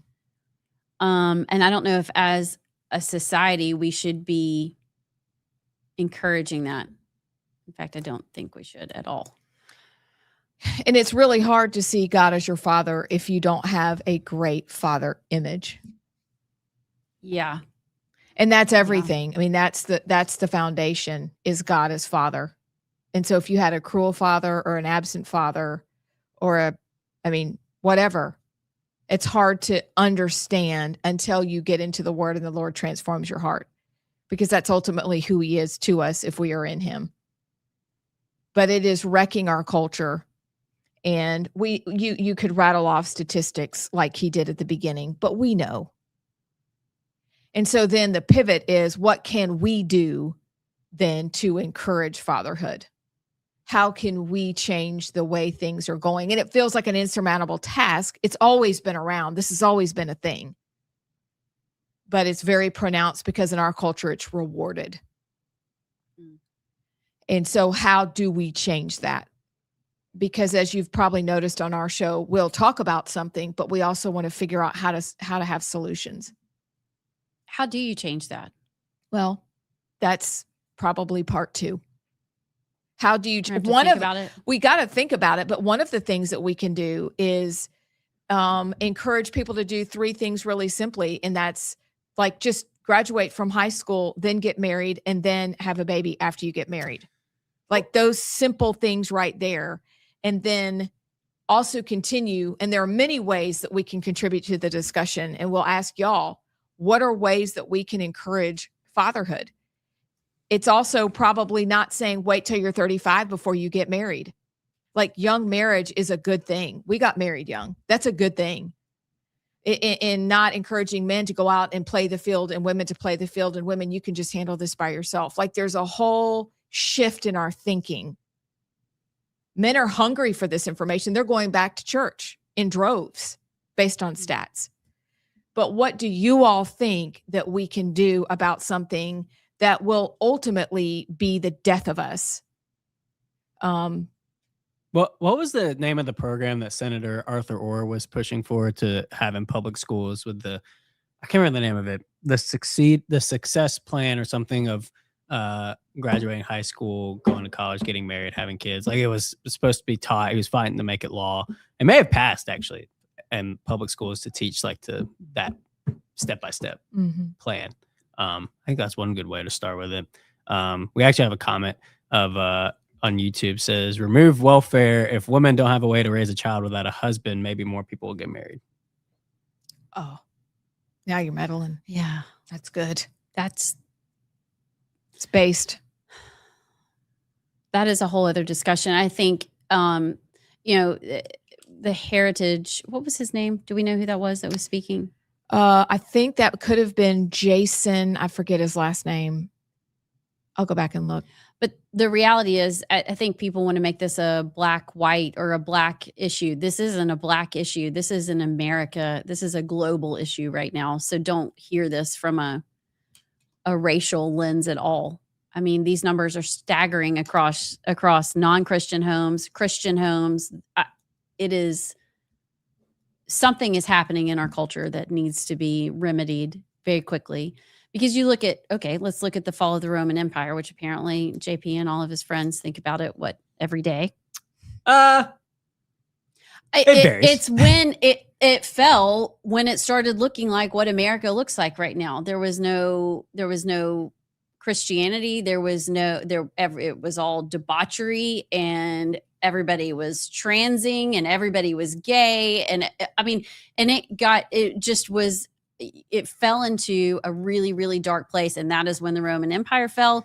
And we are looking at the kind of demise of America right now. I hate to say it, but if we don't reverse course real quickly, we won't have a country in 250 years, if not sooner. Yeah. Which, by the way, thanks to Grayson for, it's called the success sequence. Oh, thank you, Grayson. It passed the House this past session, I believe, sponsored by Arthur Orr and Danny Garrett. It directs the State Board of Education to develop standards for a curriculum emphasizing 3 milestones: graduating high school, securing full-time employment, and then marrying before having children. So it didn't pass the Senate. It didn't. I don't know if it ended up this when this article was written, it passed the House. I have to look if it actually passed the Senate too. But boy, that's something we can really talk about. I mean, let's get behind that and that message in our public schools, as opposed to, how are you feeling today? Let's sit crisscross applesauce and talk about our feelings and who you're a victim of today. I ship that, Garrett and Orr. Yes, please. We're on board. Tell us how we can help. Would you rather always have slightly damp socks no matter what shoes you wear, or always have a single annoying pebble stuck in your shoe that you can never shake out? Frick. Oh, slightly damp socks. No, I'll go pebble. Oh. The damp socks are way worse. Those can make you sick. Oh, then a pebble. Yeah, but a pebble, it's just, I guess you could move it around. Yeah. Yeah, you can't. Have you ever done? I choose neither. Okay. Well, I choose flip-flops. I don't accept your premise. Okay, that's fair. It's 2026. I don't have to acknowledge you. I'm choosing dry socks and no pebble.